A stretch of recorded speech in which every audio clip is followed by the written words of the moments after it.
Tubuh Jawatankuasa Khas teliti dasar sosial dan ekonomi pasca COVID-19.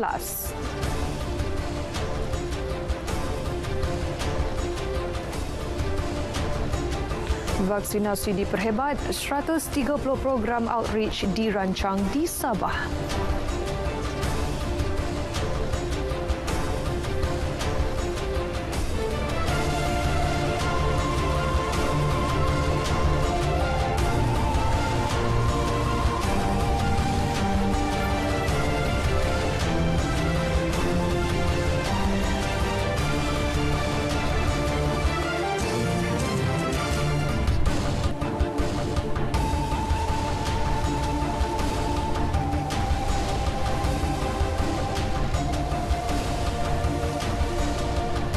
Assalamualaikum dan salam sejahtera. Berita wilayah edisi 7 September 2021. Anda bersama saya Hazim.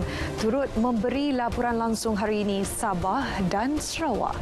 Fokus hari ini juga terarah kepada usaha pergiat program vaksinasi COVID-19 ke arah mencapai imuniti kelompok. Setia bersama kami di Berita Wilayah.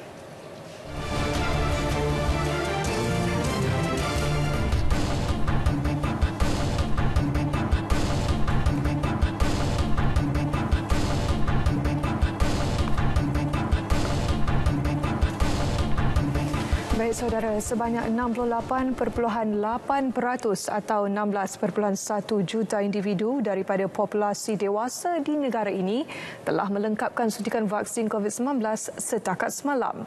Sementara itu, 313,751 dos vaksin diberikan semalam, menjadikan jumlah kumulatif pemberian vaksin kini 36.74 juta dos.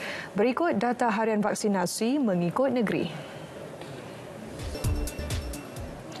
Untuk perkembangan COVID-19 negara pula, sebanyak 18,547 kes baru direkodkan hari ini, menjadikan jumlah kumulatif kes kini 1,880,734. Berikut statistik harian COVID-19 mengikut negeri.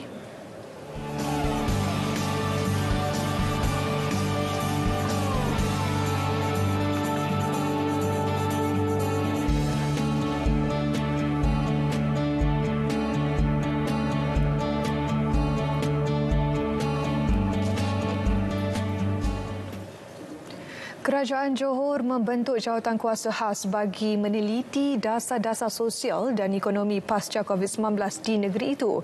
Jawatankuasa dianggotai Ketua Pembangkang, Wakil-Wakil Rakyat Pembangkang, Timbalan-Timbalan Setiausaha Kerajaan serta Ketua-Ketua Jabatan Agensi Persekutuan dan Negeri berkaitan. Menteri Besar Datuk Hasni Mohamad berkata, kerajaan negeri komited mendengar pandangan wakil-wakil rakyat pembangkang menerusi sesi-sesi taklimat dan perbincangan dibuat pada masa akan datang termasuk gerak kerja kerajaan negeri merangka Belanjawan Johor 2022. Namun begitu, penglibatan ahli-ahli yang berhormat pembangkang kita laksanakan di peringkat Jawatankuasa Dewan Negeri dan ianya akan dipastikan dapat dilakukan dalam masa yang terdekat dan akan menyentuh perkara-perkara berkaitan dengan pelaksanaan dasar-dasar kerajaan. Beliau berkata demikian pada sesi penggulungan semasa persidangan Dewan Undangan Negeri Johor ke-14 di Kota Iskandar. Sementara itu, Datuk Hasni memaklumkan Johor mahu wakil kerajaan negeri itu dilibatkan dalam Jawatankuasa Khas perbincangan pembukaan sempadan Malaysia-Singapura yang ditubuhkan. Ia merupakan komponen asas usaha pemulihan ekonomi negeri. Pembukaan sempadan bakal merancakkan semula aktiviti ekonomi terutama sektor peruncitan dan pelancongan. Dalam keadaan pandemik yang terkawal, kita dapat laksanakan Reciprocal Green Lane (RGL) dan kita dapat laksanakan Periodical Commuting Arrangement (PCA). Maka berkemungkinan dengan adanya sekretariat dan penglibatan Johor secara langsung, Daily Commuting Arrangement atau DCA ataupun Travel Bubble akan boleh dibincangkan melalui sekretariat tersebut.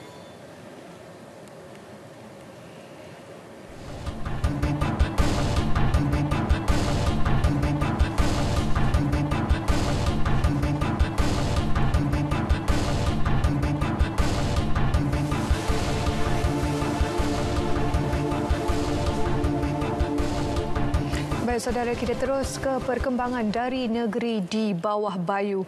Antara perkongsiannya, program outreach vaksinasi diperhebat di Sabah.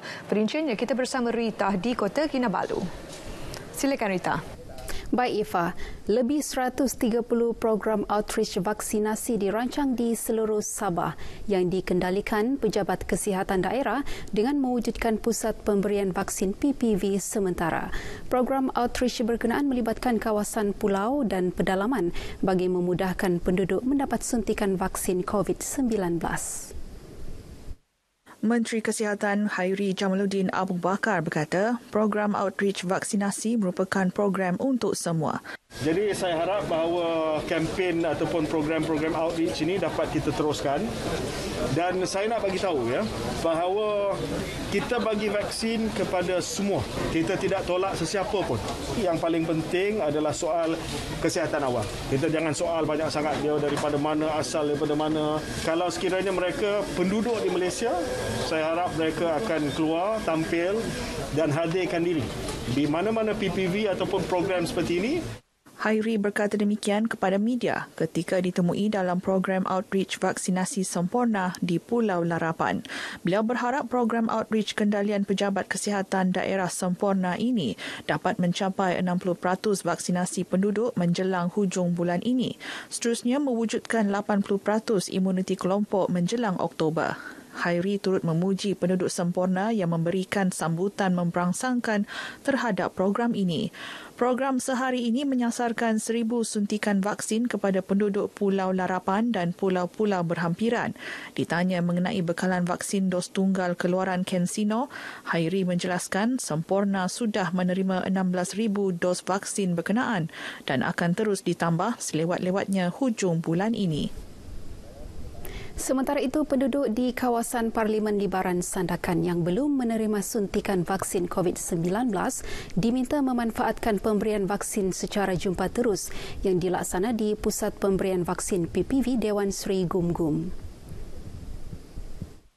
Ahli Parlimen Libaran Datuk Zakaria Muhammad Idris berkata suntikan vaksin secara jumpa terus itu juga diberikan kepada penduduk bukan warga negara.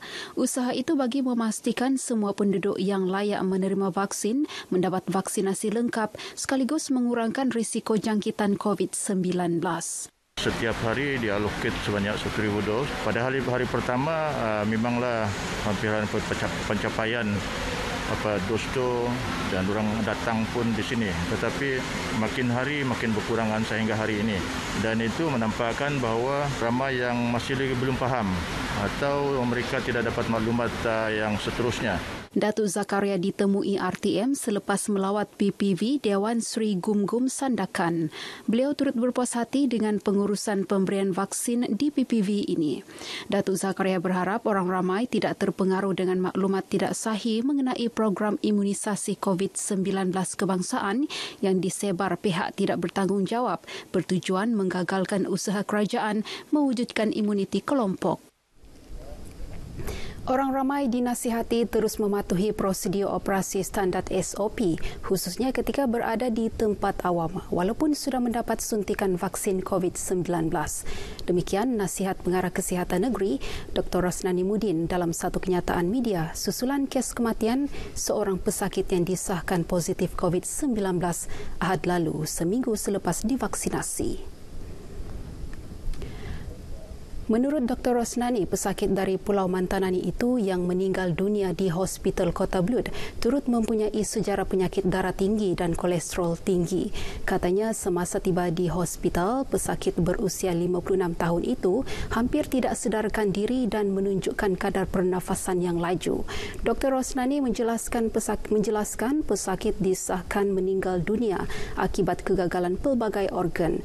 Beliau turut menjelaskan badan kita mengambil masa sekurang-kurangnya 14 hari selepas suntikan vaksin untuk membentuk antibodi yang boleh mencegah jangkitan COVID-19. Justru orang ramai perlu terus memakai pelitup muka, mengamalkan penjarakan fizikal, sentiasa membasuh tangan dan mengelak berada di kawasan tertutup dan sesak bagi mengelak risiko jangkitan COVID-19.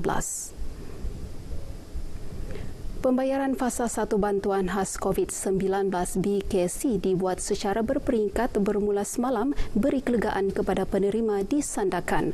Rata-rata penerima yang ditemui RTM menyifatkan bantuan itu mampu meringankan beban yang ditanggung akibat penularan pandemik COVID-19.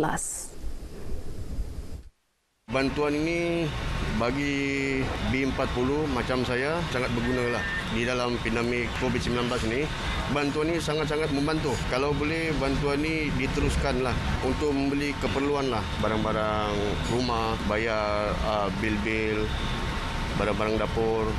Dalam pikiran saya, memang inilah yang sangat-sangat membantu kepada rakyat yang susah, terutama yang musim COVID ini.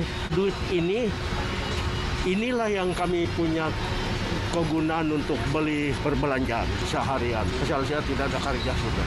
Memang sangat-sangat membantulah. Alhamdulillah dapat kita membagi kita meneruskan kehidupan, dapat membantu kita punya di dalam masa-masa begini susah mau cari kerja, pendapatan pun tiada. Sekurang-kurangnya dapat meringankan beban kita lah.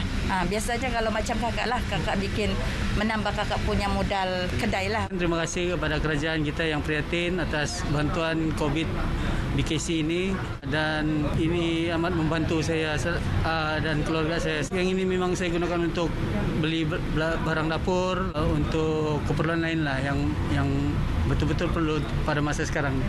Sebab saya sekarang ni pun belum lagi bekerja lagi. BKC melibatkan peruntukan 3.1 bilion ringgit yang memberi manfaat kepada 10 juta penerima kategori miskin tegar B40, M40 serta golongan bujang berkelayakan. Bayaran BKC fasa 1 dikreditkan terus ke akaun penerima hingga 10 September ini.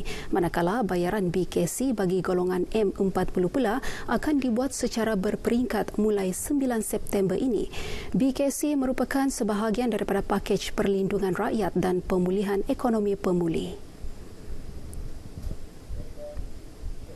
Satu pelan mitigasi bagi mengurangkan impak banjir hingga 50% di kawasan Dewan Undangan Negeri Lumadan telah diusulkan kepada kerajaan negeri. Ia melibatkan pembinaan satu lencongan baharu sepanjang 3.5 km dengan anggaran kos tidak lebih 10 juta ringgit disiapkan selewat-lewatnya dalam tempoh setahun.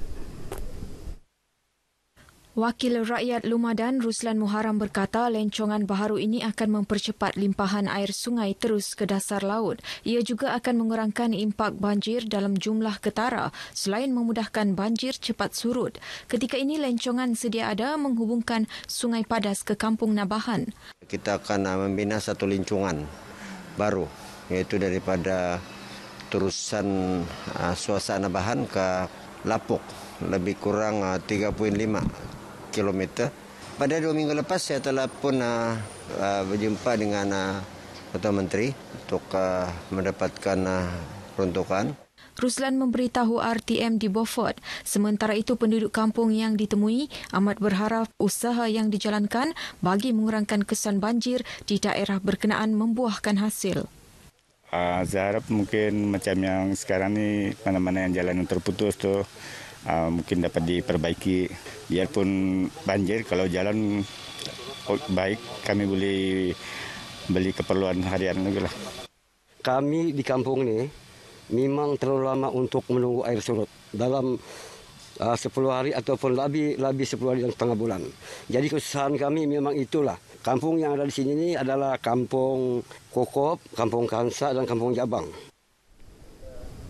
Baik, sekian paparan dari Sabah. Terus patuhi SOP. Kita jaga kita. Kembali bersama Eva. Silakan. Baik, terima kasih Rita. Saudara, sebelum ke laporan seterusnya, kita ikuti dulu perkembangan cuaca semasa bersama Pegawai Meteorologi Wan Muhammad Hafiz Husin. Assalamualaikum dan salam sejahtera. Pada ketika ini terdapat satu sistem tekanan rendah iaitu ribut tropika Konson yang kini berada 162 km daripada arah barat laut Pulau Samar di Filipina. Dan nampaknya ianya bergerak menghala ke arah barat-barat laut semakin menjauhi rantau negara kita. Dan dengan adanya ribut tropika ini, ribut tropika Konson ini sedikit sebanyak telah memberi kesan kepada negara kita, khususnya bagi negeri Sabah, yang mana negeri Sabah mungkin mengalami keadaan cuaca yang sedikit lembap dan juga keadaan cuaca dan juga keadaan angin yang agak kencang di sekitar pesisir pantai dan di bahagian Kudat dan juga pantai barat. Maafkan saya. Dan kita akan beralih ke paparan gemerada bagi melihat keadaan cuaca semasa apa yang berlaku pada ketika ini di semenanjung Malaysia. Di kebanyakan bahagian buat masa kini dalam keadaan yang agak cerah, tetapi masih lagi terdapat hujan di 1-2 tempat di beberapa negeri yang melibatkan di tengah di negeri Perak, di selatan di negeri Pahang, di timur di negeri Johor dan juga di negeri Sembilan. InsyaAllah keadaan ini akan beransur reda menjelang ke lewat petang nanti. Tetapi menjelang ke malam nanti kita jangkakan hujan berserta petir akan berlaku di pantai timur melibatkan dua negeri, iaitu di negeri Kelantan dan juga di negeri Terengganu. Baik, kita akan beralih ke negeri Sabah. Bagi negeri Sabah, pada ketika ini keadaan hujan lebat kini sedang berlaku melibatkan di kesemua bahagian kecuali di bahagian Tawau. Begitu juga di negeri Sarawak yang mana hujan berserta petir kini sedang berlaku melibatkan di kebanyakan bahagian, di bahagian barat dan juga di bahagian tengah. Hujan kini sedang berlaku. Jadi pada orang ramai diharapkan lebih berhati-hati. Kenapa? Kerana kadang-kadang hujan lebat ini boleh menyebabkan banjir. Jadi janganlah anda memandu ke kawasan banjir. Elakkan daripada melalui jambatan yang tidak kukuh dan jalan yang sering kali dinaiki air, dan pastikan kenderaan anda diletakkan di tempat tinggi dan segala harta benda yang lain diletakkan tempat yang terjamin daripada kerugian dan kemusnahan akibat daripada banjir. Yang mana tinggal di pesisir pantai, elakkan daripada pergi ke laut dan dengan menggunakan kapal dan juga bot kecil. Baiklah, sebelum pisah kita lihat ramalan cuaca bagi bandar-bandar utama di seluruh Malaysia. Sekian daripada Map Malaysia, saya Wan Hafiz. Assalamualaikum dan salam sejahtera.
Baik, kita beralih ke negeri Sarawak. Kabarnya, persiapan rapi telah dibuat untuk melancarkan proses pemberian vaksin kepada remaja di bahagian Sibu yang bermula esok. Mungkin Vanessa boleh kongsikan persiapannya. Silakan Vanessa. Ya Ifa, seramai lebih 9,000 remaja berusia 16 dan 17 tahun di bahagian Sibu akan menerima suntikan vaksin COVID-19 jenis Pfizer-BioNTech bermula esok.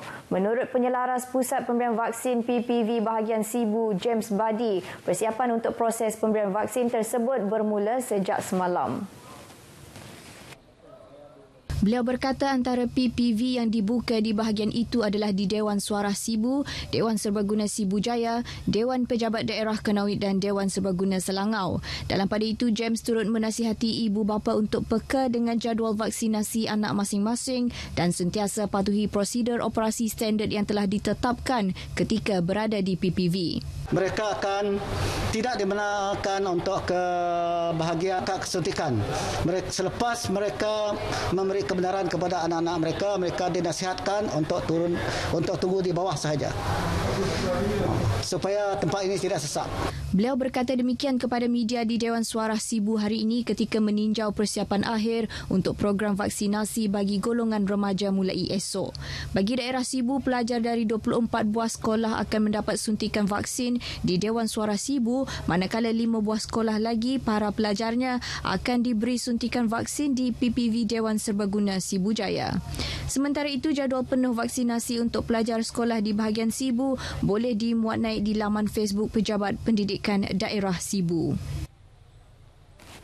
Seramai 101 orang atau 83.5% orang gelandangan di Sarawak telah mendapat dos pertama vaksin COVID-19 dengan 42 daripada mereka sudah pun lengkap 2 dos vaksin. Setakat ini 121 orang gelandangan dikenal pasti dan didaftarkan di seluruh Sarawak melalui operasi cerapan gelandangan di semua bahagian yang dilaksana sejak 25 Julai lepas. Menurut Menteri Kebajikan, Kesejahteraan Komuniti, Wanita, Keluarga dan Pembangunan Kanak-Kanak, Datuk Seri Fatimah Abdullah, program vaksinasi golongan gelandangan ini dilaksanakan di 9 buah bahagian pentadbiran dengan kolaborasi pelbagai agensi kerajaan. Kita ambil berat semua komuniti termasuk gelandangan. Dan bagi kita ini penting sebab setiap rakyat yang layak untuk divaksinasikan, iaitu peringkat pertama yang 18 tahun ke atas harus mendapat imunisasi. Tidak kira di mana mereka berada dan tidak kira siapa mereka. Jadi kita bertekad komuniti gelandangan juga perlu divaksinasikan. Jelasnya 3 pendekatan diguna pakai dalam program vaksinasi golongan ini, iaitu pertama dengan menempatkan golongan ini di pusat penempatan sementara gelandangan sebelum dos pertama sehingga mereka selesai 2 dos. Kedua, pihaknya membawa individu gelandangan yang mampu bekerjasama ke pusat pemberian vaksin terdekat. Kaedah ketiga pula adalah melalui program vaksinasi bergerak bagi mereka yang mempunyai isu kesihatan mental dan sukar memberi kerjasama untuk dibawa ke PPV. Datuk Seri Fatimah ditemui media ketika menghadiri program vaksinasi golongan gelandangan di Sibu malam tadi. Operasi bersepadu ini disertai oleh 41 anggota dari pelbagai agensi kerajaan. Seterusnya kita ikuti ringkasan laporan prestasi vaksinasi Sarawak setakat 6 September.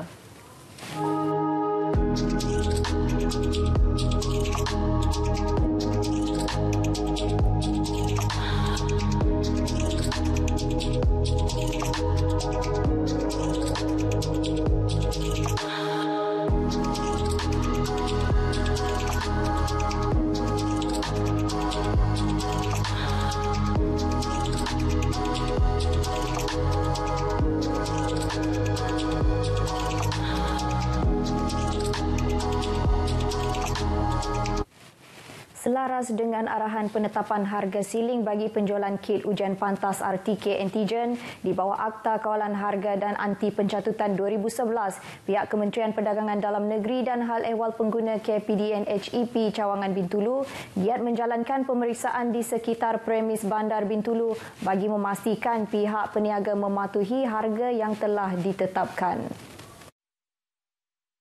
Setakat ini, KPDN HEP Cawangan Bintulu telah membuat pemeriksaan secara berterusan ke atas 25 premis dan farmasi yang menjual kit ujian pantas RTK antigen.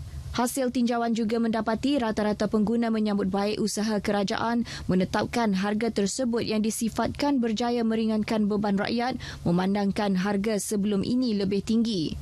Harga maksimum yang ditetapkan bagi kit ujian pantas RTK antigen ialah RM19.90 setiap satu bagi peringkat runcit, manakala RM16 pula bagi peringkat borong. Sebanyak 584 kompaun berkaitan pelanggaran prosedur operasi standard SOP di bawah Peraturan Pencegahan dan Pengawalan Penyakit Berjangkit PPPB Akta 1988 telah dikeluarkan oleh Ibu Pejabat Polis Daerah IPD Sibu setakat 31 Ogos lepas.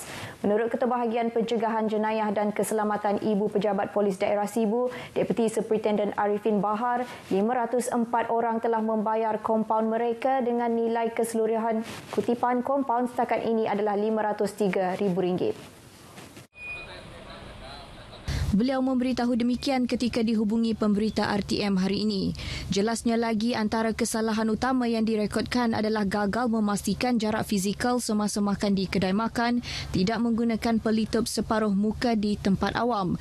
Kesalahan lain yang turut dikesan adalah tidak menyediakan protokol kesihatan di premis perniagaan seperti termometer, kod QR MySejahtera dan pensanitasi tangan untuk digunakan pelanggan.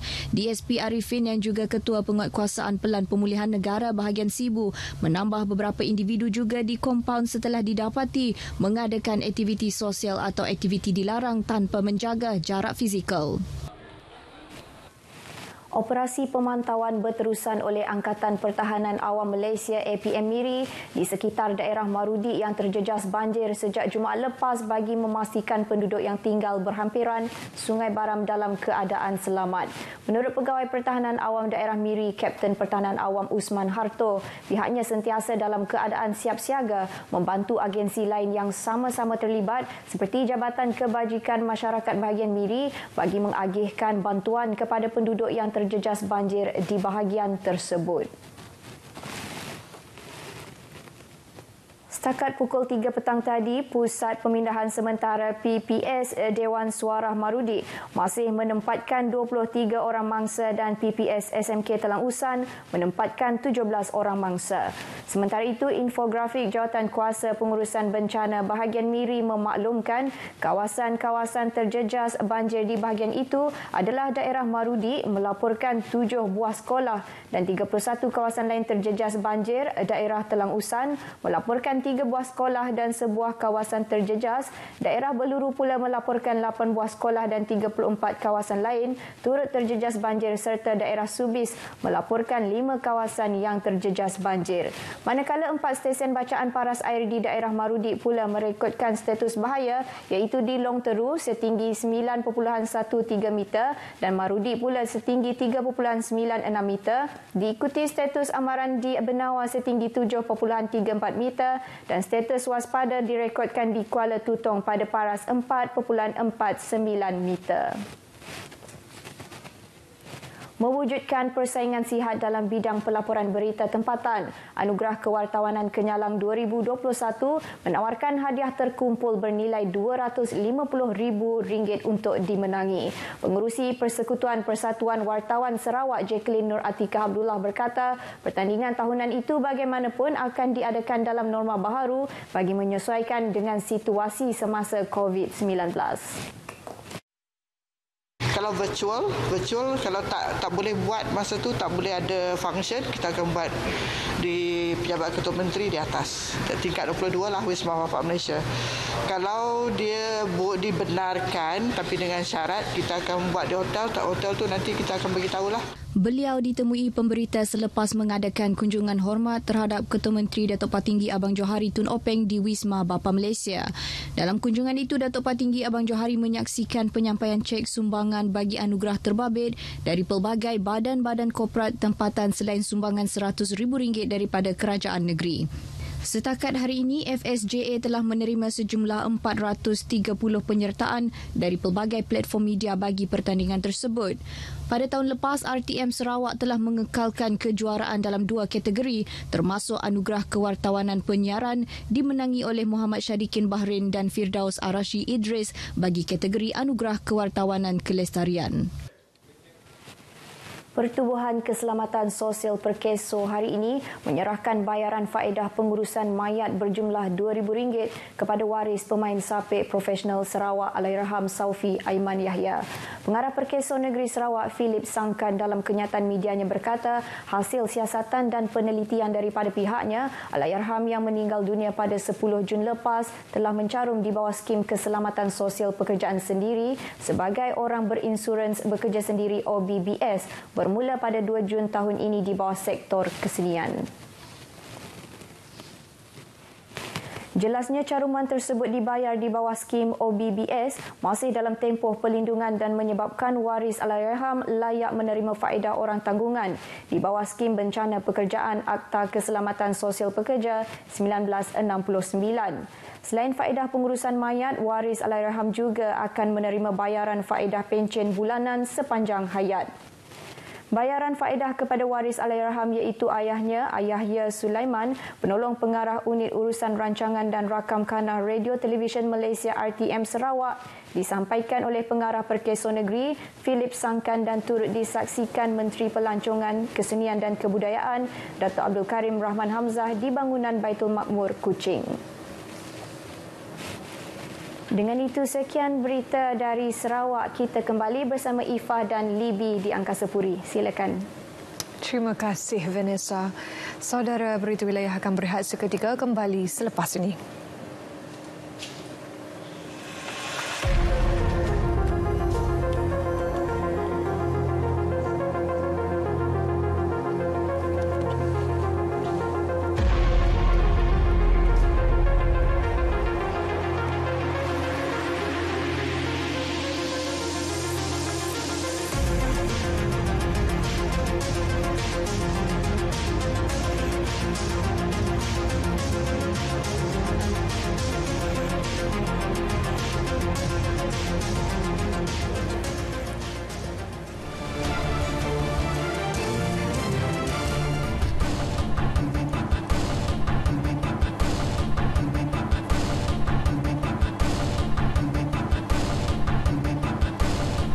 Bertemu kembali, sebanyak 446 daripada 1,287 permohonan dana bantuan kasih niaga di Melaka telah diluluskan. Ia bertujuan membantu usahawan kecil yang terkesan akibat pandemik COVID-19. Ketua Menteri Datuk Seri Sulaiman Mat Ali berkata permohonan bagi fasa pertama berjumlah 781 manakala 506 bagi fasa 2. Kelulusan bagi fasa pertama mengikut daerah ialah Alor Gajah dengan 176 permohonan, Jasin 155 dan Melaka Tengah 115.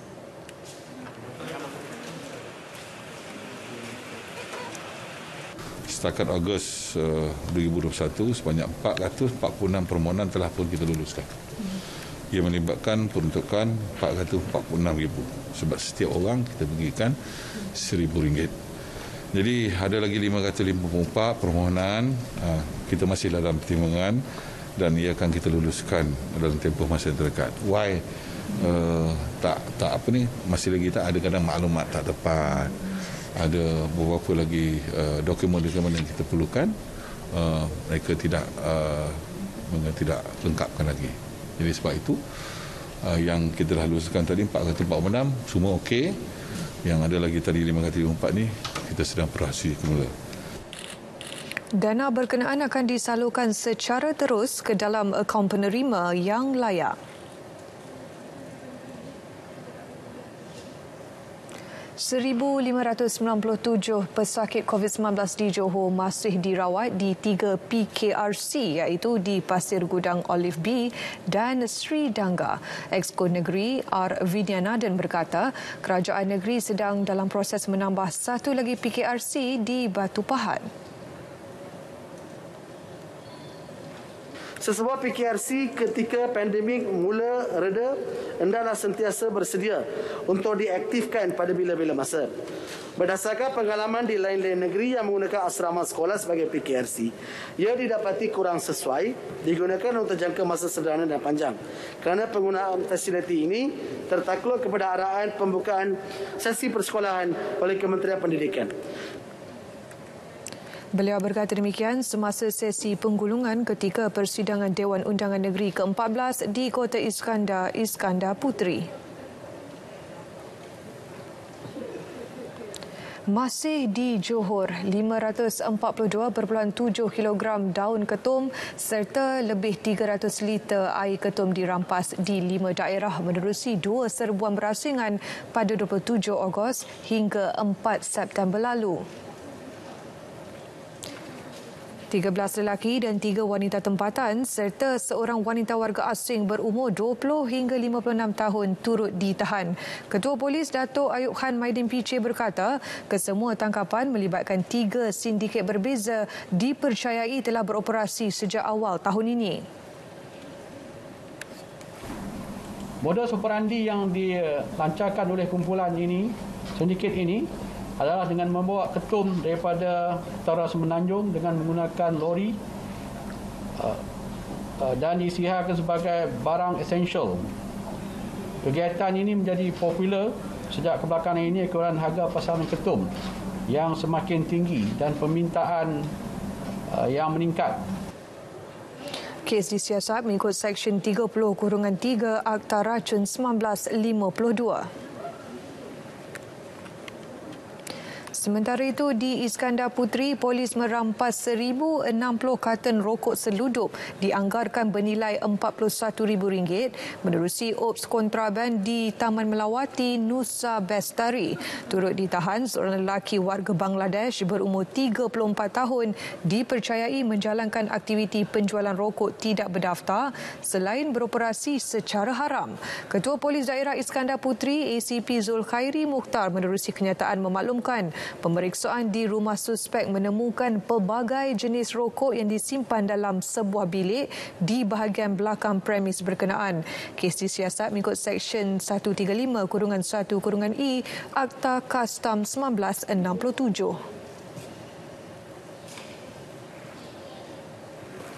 Sejak pembentukan Malaysia pada 1963, pelbagai cabaran dan halangan terpaksa ditempuh pejuang terdahulu dalam menjaga kedaulatan tanah air. Antaranya konfrontasi Indonesia pada tahun 1962 hingga 1966 serta ancaman Parti Komunis Malaya. Laporan Erwin Zaid mengimbau ancaman yang pernah dihadapi di selatan tanah air.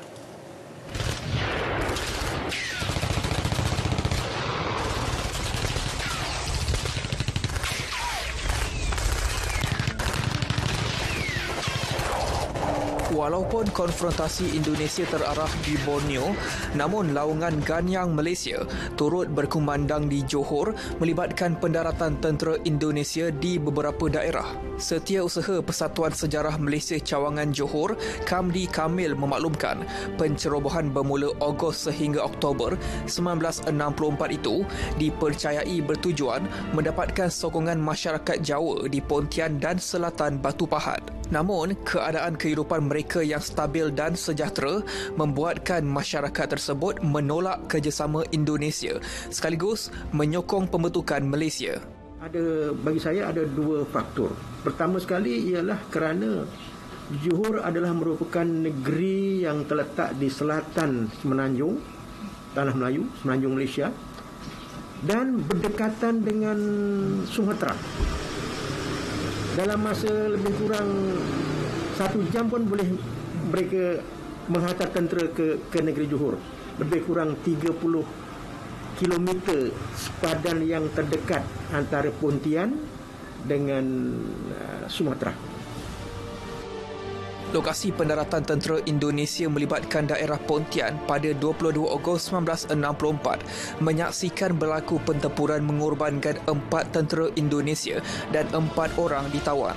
Pada 2 September 1964 pula, 108 tentera Indonesia dari 2 pesawat jenis Hercules menggunakan payung terjun mendarat di Labis Segamat, manakala di Kuala Kesang, Muar pada 29 Oktober 1964.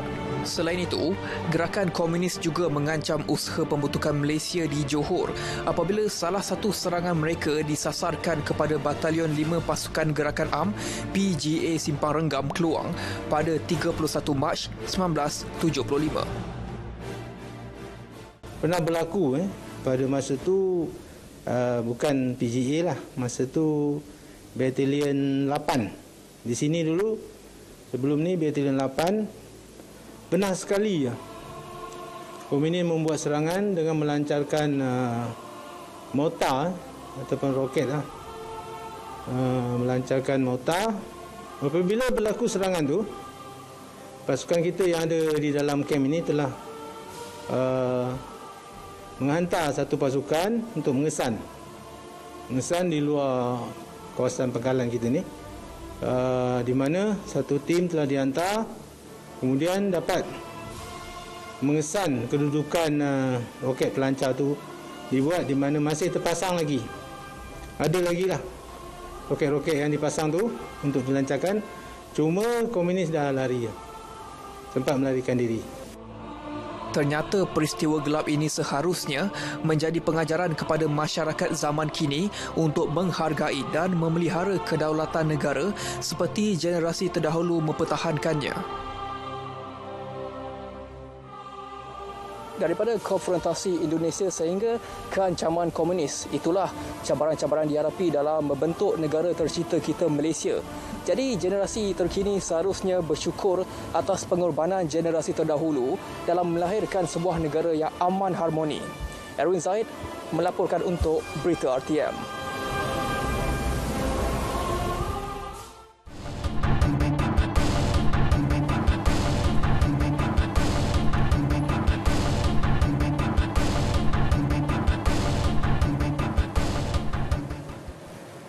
Kira-kira 80% pekerja sektor perindustrian di Kedah termasuk lebih 20% pekerja asing lengkap menerima 2 dos vaksin setakat ini, sekaligus membolehkan 90% kilang di negeri itu beroperasi.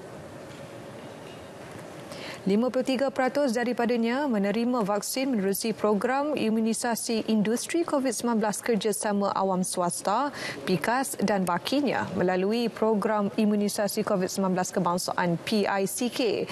Exco Industri dan Pelaburan Sains, Teknologi, Inovasi dan Pengajian Tinggi Kedah, Dato' Dr. Ku Abdul Rahman Ku Ismail berkata, jumlah tersebut dijangka meningkat sekaligus mencapai sasaran 100,000 pekerja industri negeri itu lengkap divaksin awal Oktober ini. Dia semua termasuk pekerja asing. Ya, dia dalam hal vaksinasi ni kita tak boleh nak fikirlah. Oh, yang ni warga asing, yang ni warga Malaysia. Dia duduk sini ibadah tu dia tak kenal. Dia main kat warga asing, dia tak kenal, kata oh jangan bagi kat orang Malaysia. Dia tak bagi, dia bagi semua orang. Sebab tu kita kena buat sama ada kita suka tidak kos macam mana pun kita kena belanja lah. Tapi kerajaan save banyak duit untuk program PIKAS. Beliau berkata demikian selepas meninjau program PIKAS di PPV Institut Perguruan Malaysia di kampus Darul Aman Citra. Pada program itu, Invest Kedah menyampaikan sumbangan peti sejuk untuk penyimpanan vaksin.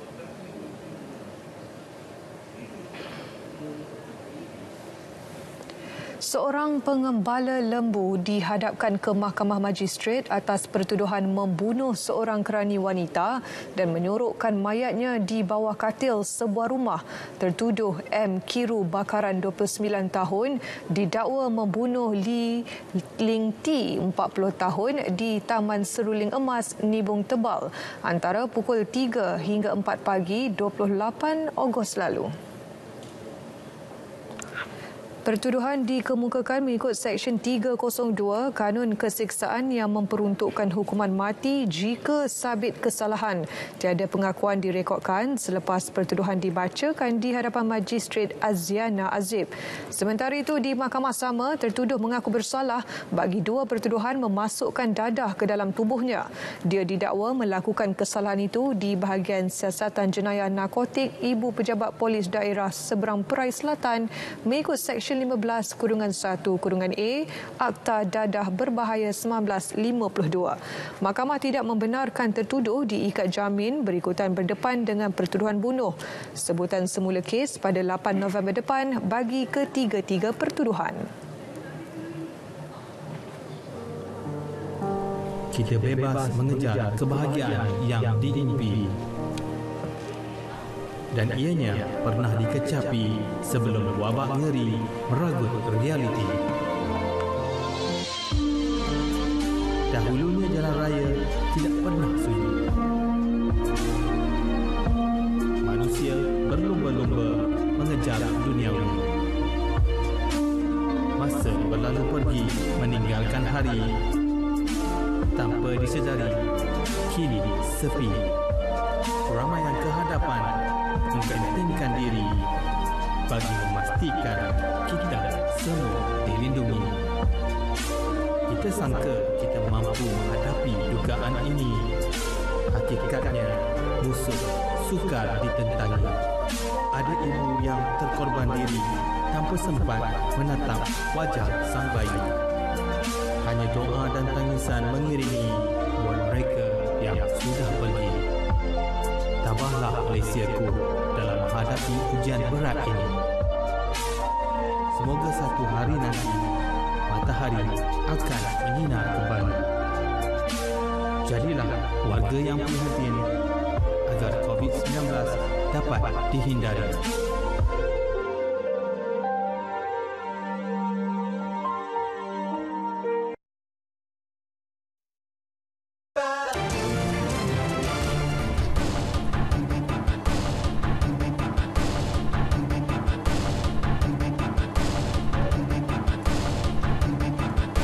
Baik saudara, semua murid tingkatan 5 dan 6 di Terengganu dijangka selesai melengkapkan 2 dos vaksin COVID-19 sebelum pembukaan sekolah yang dijangka Oktober depan. Ini sebagai persediaan pembelajaran secara bersemuka terutama calon peperiksaan SPM dan STPM. Bagaimanapun, pembukaan sekolah ini tidak melibatkan kawasan yang dikenakan PKPD. Exco Pelaksanaan Syariah, Pendidikan dan Pengajian Tinggi Negeri Satiful Bahari Mamat berkata, pihaknya akan sentiasa mengemasuki SOP mengikut panduan Kementerian Pengajian Tinggi KPM. Data Jabatan Kesihatan Negeri mencatatkan lebih 20,000 pelajar layak untuk proses vaksinasi. Khususnya yang akan mengambil SPM, kita akan tunggu Kementerian Pendidikan KPM akan keluarkan SOP masing-masing. Dia pun ada dah beberapa kaedah atau sebagainya, tetapi jika melibatkan PPKD masih lagi tidak akan dibuka lah. Kelonggaran mendapatkan suntikan turut diberi kepada pelajar berusia bawah 18 tahun yang ingin melanjutkan pengajian ke luar negara.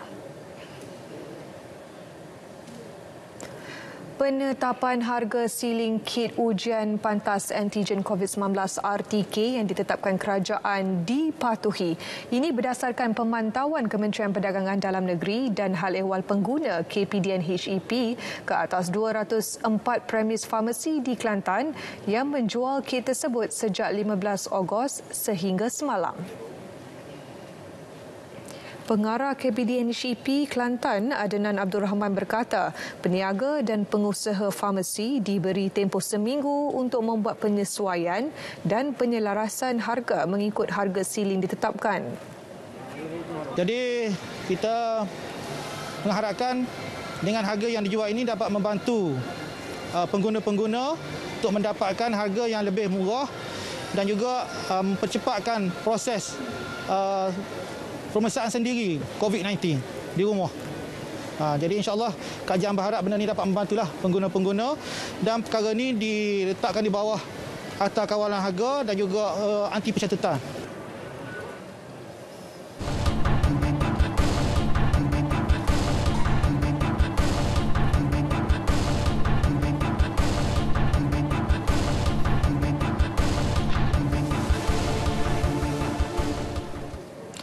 Pengasas Big Blue Taxi Services Datuk Syamsu Bahrin Ismail mengaku tidak bersalah di Mahkamah Session Shah Alam atas 3 pertuduhan rasuah Mac lalu.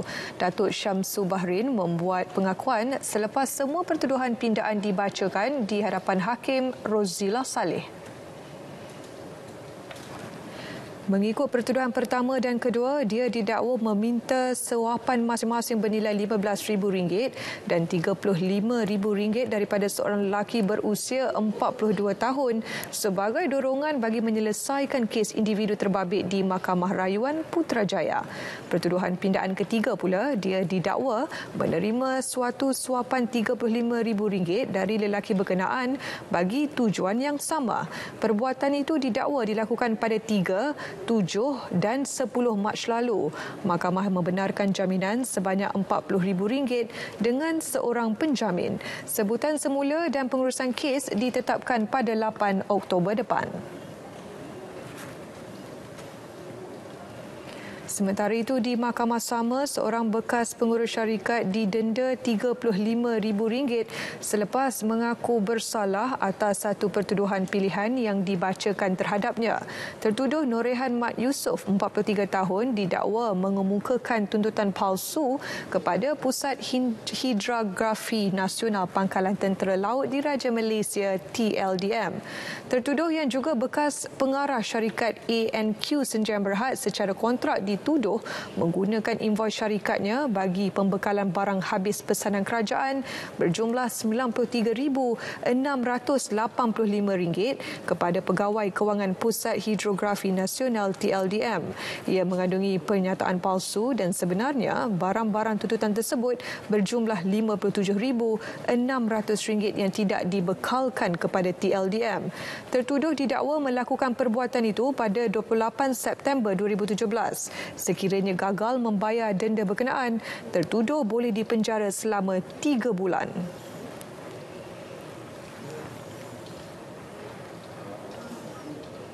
Sedikit perkembangan sukan, kontroversi ketika jaguh lontar peluru para negara Muhammad Ziyad Zulkifli terlepas pingat emas Olimpik Tokyo 2020 nyata mengecewakan peminat tanah air. Akibat terbawa-bawa dengan perasaan itu, terbitlah kecaman demi kecaman di media sosial. Turut menjadi mangsa adalah atlet Ukraine yang menjadi pesaing Ziyad di tamasya itu. Menurut Ziyad, dia menghargai segala sokongan yang diberikan rakyat Malaysia, namun sikap sesetengah individu yang mengecam negara lain itu tidak seharusnya berlaku.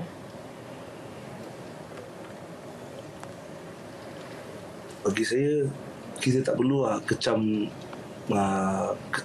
atlet Ukraine sebab dia pun kategori sama dengan saya. Dia pun, saya rasa kalau orang kecam dia tu, dia macam, saya rasa juga kecaman tu pahit sebenarnya nak terima satu kecaman tu kan. Kalau boleh lah kita sebarkan benda positif lah, benda baik, bagi biar nampak kita, bangsa kita adalah atau negara kita adalah negara yang terbaik, dan bagi kata-kata positif untuk kita sentiasa menjadi negara yang orang pandang, wah, Malaysia the best, apa ni lah. Bila dah kat media sosial, Malaysia the best.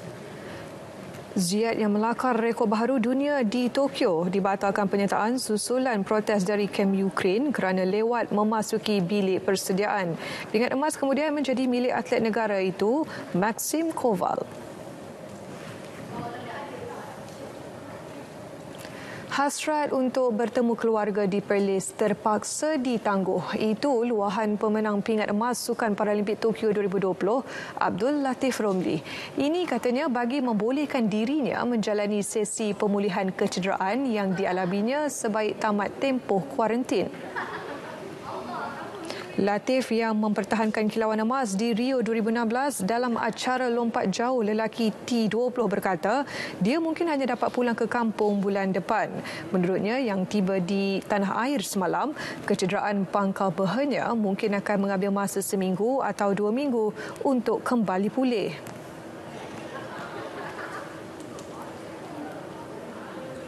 Ada koyak sikit 2.5 cm dan macam test tu lah, dia tak serius sangat.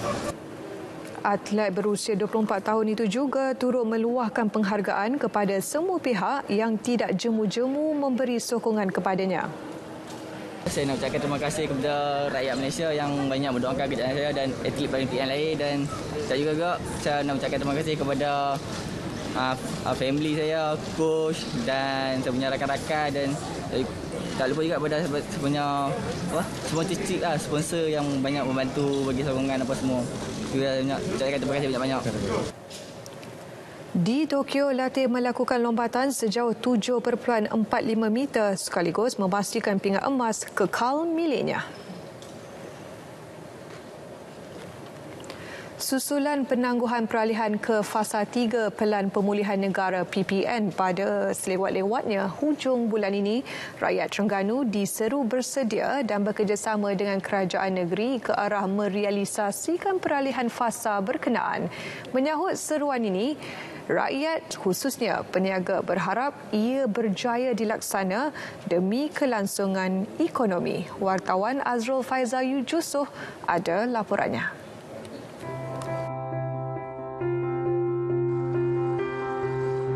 Dengan bukanya fasa ketiga nanti, insya-Allah dalam peniaga itu makin lancar dan penduduk-penduduk di luar negeri lain mungkin dapat mutasi lagi. Jadi peniaga itu akan bertambah berkembang dan kita mungkin pendapatan akan mula kembalilah seperti sebelum pada ni. Kita peniaga-peniaga ni memanglah kata orang berharap sangatlah kepada kerajaan untuk membuka fasa yang ketiga.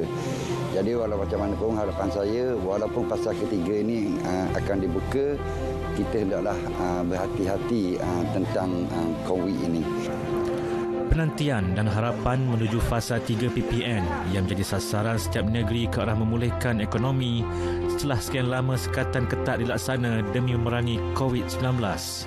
Bagaimanapun, jelas Menteri Besar Datuk Seri Dr. Ahmad Samsuri Mokhtar, negeri itu tidak memenuhi antara syarat utama, iaitu bilangan katil untuk pesakit di unit rawatan terapi yang melebihi 50%. Cuma ada kekurangan dari segi ICU, kesediaan ICU untuk menampung bilangan katil dan readiness of ICU yang menyebabkan kita tidak lagi buat masa ini belum lagi. Tapi kita membuat projection bahawa insya-Allah dalam sebelum akhir bulan ini, dalam tempoh seminggu dua ini, insya-Allah kita akan boleh keluar masuk ke fasa 3. Seiring itu, menurut Timbalan Menteri Sains, Teknologi dan Inovasi Datuk Ahmad Amzad Hashim, momentum dan maklum balas terhadap pengambilan vaksin di Terengganu kini sangat positif. Ia memenuhi jadual sasaran kita untuk menyelesaikan sebelum hujung bulan ini. Okey, dia adalah menurut seperti mana jangkaan kita boleh selesai sebelum hujung September. Negeri Terengganu ni adalah antara negeri-negeri yang disenaraikan antara yang cepatlah banding tempat lain untuk dapat berpindah ke fasa 3 kan. Pastinya dengan peralihan ke fasa 3 tidak lama lagi akan kembali merancakkan ekonomi dan pendapatan rakyat. Namun peralihan itu bukan tiket untuk melupakan segala SOP norma baharu yang ditetapkan. Malah semua pihak perlu bersedia menuju fasa endemik COVID-19. Laporan Azrul Faizal Yusof, Berita RTM. Baik, saudara, berita wilayah edisi 7 September 2021 berakhir di sini. Marilah kita terus berganding bahu memulihkan negara daripada pandemik COVID-19. Kita semua keluarga Malaysia. Terus kibarkan jalur gemilang #Malaysia Prihatin, #Demi Negara, #Menang Bersama. Dengan itu, saya Fahazim, salam hormat dan insya-Allah kita berjumpa lagi.